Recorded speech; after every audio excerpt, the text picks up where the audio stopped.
পরের অঙ্কতে আসি। একটি অখণ্ড ধনাত্মক সংখ্যার 5 গুণ তার বর্গের দ্বিগুণ অপেক্ষা 3 কম হয়, তবে সংখ্যাটি নির্ণয় করি। তাহলে 3 নম্বর অঙ্কটা রয়েছে, যদি একটি ধনাত্মক অখণ্ড সংখ্যা তার 5 গুণ সমান কি হবে? তার বর্গের দ্বিগুণ অপেক্ষা 3 কম। ওই সংখ্যাটারই বর্গের দ্বিগুণ অপেক্ষা 3 কম হয়ে গেল। তাহলে এখানে আমি প্রশ্নানুসারে লিখে দিতে পারি x, এটাও x হবে। তাহলে সংখ্যাটা এইভাবে দাঁড়ালো 5x ইকুয়ালস টু, এখানে হচ্ছে x স্কোয়ার ইন্টু 2, তাহলে 2x স্কোয়ার মাইনাস 5xটাকে ওইদিকে নিয়ে দিই। তাহলে আমার এখানে পড়তে গেল 0, 2x square minus 5x minus 3 হয়েছে। এবারে মিডল টার্ম ফ্যাক্টর করব, অবশ্যই 3 গুণিত 2 কত হয় 6। 6টাকে দুভাবে ভাগে ভাঙতে পারি, একটা 1 5-এ আর একটা 2 মাল্টিপ্লাই 3। দুটোর ক্ষেত্রেই কি আসবে? দুটোর ক্ষেত্রেই 5 আসবে। এটাই যোগ করলে 5 আসবে, এটাই বিয়োগ করলে 5 আসবে। কিন্তু কোনটা করব? এক একটা করে দেখি। যদি 2 আর 3 করি তাহলে কি হচ্ছে? 3x 2x দুটোই মাইনাস করতে হবে, তবে গিয়ে আমি মাইনাসটা পাবো। কিন্তু এখানে দেখতে হবে যে এখানে কি আছে। 3x আর 2x যদি গুণ করি তাহলে কি হবে? Plus 6x। যেহেতু মাইনাস আছে, মাইনাস মাইনাসে প্লাস 6x, কিন্তু এখানে কি আছে? মাইনাস। তাহলে কিন্তু এটা আমার হবে না। তাহলে কোনটা করতে হবে? 1 আর 6। ওকে, তাহলে আমি এখানে নিয়ে নিলাম। 0টা যেহেতু ওদিকে আছে, তাহলে ওটাকে আমি আর এক্সট্রা করে আর লিখতে যাচ্ছি না। 2x square minus 6x minus x minus 3। এবারে দেখতে হবে এই সাইনটা মাইনাস আছে অবশ্যই, তাহলে এটা প্লাস হয়ে যাবে। এখান থেকে কমন নিয়ে নিব 2x, তাহলে পড়ে থাকবে x মাইনাস 3। এখান থেকে কমন নিয়ে নেব 1, তাহলে পড়ে থাকবে x মাইনাস 3। এর গোটার থেকে আমি x মাইনাস 3 কমন নিয়ে নিলাম, পড়ে থাকবে 2x প্লাস 1। তাহলে দুটো বীজ বেরোলো, একটা হচ্ছে x ইকুয়ালস টু 3, আর একটা হচ্ছে x ইকুয়ালস টু মাইনাস। সংখ্যাটি ধনাত্মক অখণ্ড সংখ্যা, তার মানে এটা হবে না, তার মানে হবে এইটা। অর্থাৎ সংখ্যাটি হলো 3, এটাই তোমার অ্যান্সার। এবার মনে করো পরীক্ষার হলে একটু কনফিউশন হচ্ছে যে উত্তরটা হবে কিনা, সেটা যাচাই করতে হবে। কীভাবে যাচাই করবে? একদম প্রশ্নানুসারে এইখানে এক্সের জায়গায় 3 বসিয়ে দিলাম, 3 মাল্টিপ্লাই 5। এখানে কি? এখানেও 3 স্কোয়ার মাল্টিপ্লাই 2 মাইনাস 3। তাহলে এটা হয়ে গেল 15, 9,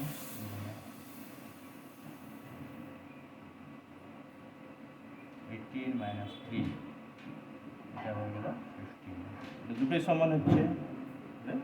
এবার চলে যাই আমরা পরের অঙ্ক। দুটি স্থানের মধ্যে দূরত্ব 200 কিলোমিটার। এক স্থান হতে অপর স্থানে মোটর গাড়িতে যেতে যে সময় লাগে, জিপ গাড়িতে যেতে তার চেয়ে 2 ঘন্টা কম সময় লাগে। মোটর গাড়ি অপেক্ষা জিপ গাড়ির গতিবেগ ঘন্টায় 5 কিলোমিটার বেশি হলে মোটর গাড়ির গতিবেগ হিসেব করি। তাহলে দুটো গাড়ি রয়েছে, ঠিক আছে? একটা হচ্ছে মোটর গাড়ি এম দিলাম, আর একটা রয়েছে জিপ গাড়ি জে দিলাম, ঠিক আছে? এবার বলেছে স্থানের দূরত্ব দিয়ে দিয়েছে যে কত কিলোমিটার? 200 কিলোমিটার। 200 কিলোমিটার। মোটর গাড়ি আর জিপ গাড়ি দুজনেই এখান থেকে এতটা যাবে। দুজনের স্পিড কিন্তু আলাদা, কারোর বেশি কারোর কম। কার বেশি দেখি, দেখা যায় মোটর গাড়ি অপেক্ষা জিপ গাড়ির গতিবেগ ঘন্টায় 5 কিমি বেশি। তাহলে জিপ গাড়ির গতিবেগটা ঘন্টায় 5 কিমি। তাহলে মোটর গাড়ির গতিবেগ যদি এম ধরি, এম না আমি এটা ওয়াই ধরছি, ঠিক আছে, ওয়াই ধরি, তাহলে জিপ গাড়ির গতিবেগ হবে ওয়াই প্লাস 5 কিলোমিটার প্রতি ঘন্টা। কেএম কিলোমিটার কিলোমিটার সময় সমান অতিক্রান্ত দূরত্ব, বেগ আর সময়, এই তিনটের সম্পর্ক মনে রাখতে হবে। এখানে এই তিনটে সম্পর্ক থেকে আমি সময় পাই। সময় হচ্ছে অতিক্রান্ত দূরত্ব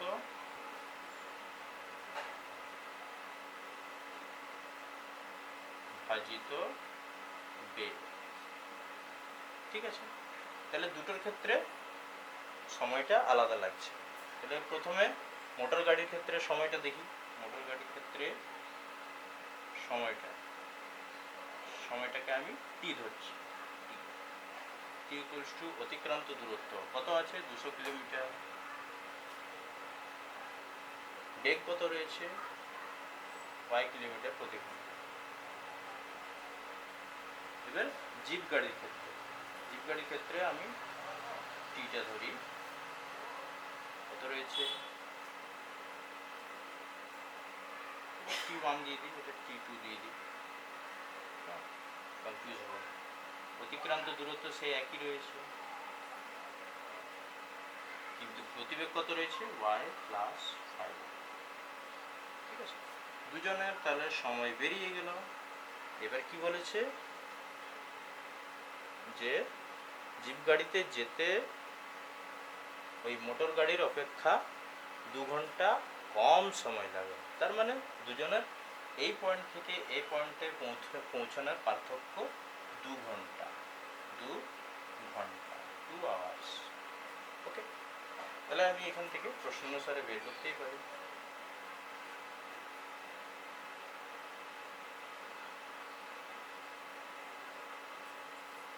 একটা মাইনাস আরেকটা ইকুয়ালস টু 2 হবে, কিন্তু কোনটা হবে, এটা মাইনাস এটা না এটা মাইনাস এইটা। বেশি সময় যেটা লাগছে তার থেকে কম সময় যেটা লাগছে সেটা বিয়োগ করলেই আমি পেয়ে যাব। তাহলে বেশি সময় নিশ্চয়ই এর লাগছে, তাহলে এটা হবে 200 বাই ওয়াই। এবার কম সময় লাগছে 200 বাই ওয়াই প্লাস 5। এখান থেকে আমি ইকুয়েশনটা বের করে নিতে পারি। তাহলে এখানে আমি এটাকে নিচেরটাকে লসাগু করে নেব। তাহলে ওয়াই দিয়ে যদি ভাগ করি একে, তাহলে ওয়াই কেটে গেল, ওয়াই প্লাস 5 রয়ে গেল। তাহলে ওয়াই প্লাস 5 200 সাথে 2 মাইনাস এটা দিয়ে যদি একে ভাগ করি তাহলে এটা কেটে গেল, পড়ে রইল ওয়াই। তাহলে 200 ওয়াই ঠিক আছে।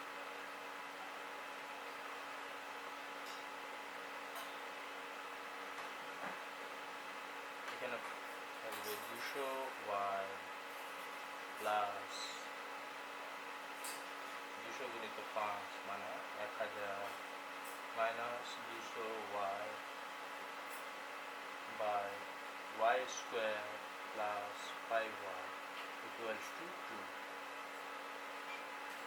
এবার দেখো 200y প্লাস 200y মাইনাস কেটে গেল, এইটাকে আমি ওদিকে নিয়ে যাব। তাহলে এটা ওদিকে নিয়ে গেলে কি হবে, 1000 equals to 2y square plus 10y। এবারে দেখি 1000টাকে ওদিকে নিয়ে 2y square plus 10y minus 3টে সংখ্যা রয়েছে, এই 3টে সংখ্যা কিন্তু জোড় সংখ্যা। তাহলে এখান থেকে আমি একটা কমন নিয়ে নিতেই পারি।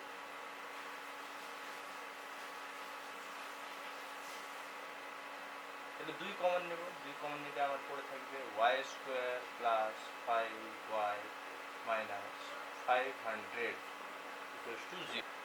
এবার এখান থেকে আসি দেখি, তাহলে y square plus 5y minus 500 equals to 0।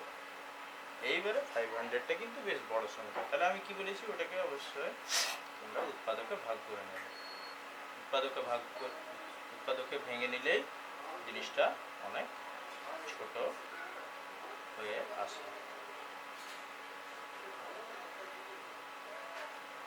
এবারে দেখতে হবে মাঝে আমার 5 আনতে হবে। প্রথমে দেখি 2 দুগুণে 4, 5 20, 5 5 25, তাহলে এটাই হলো 20 আর এটাই হলো 25, তাহলে 25 আর 20 বিয়োগ করলে অবশ্যই 5 আসে। খুব সহজ করে দেখা যায়। 25y 20y 500 equals to 0। এখান থেকে দেখছি যে এটা সাইন প্লাস আছে, তাহলে আমাকে এটা প্লাস করতে হবে। এখান থেকে আমি কমন নেব y, তাহলে পড়ে রইবে y প্লাস 25। এখান থেকে কমন নেব 20y প্লাস 25।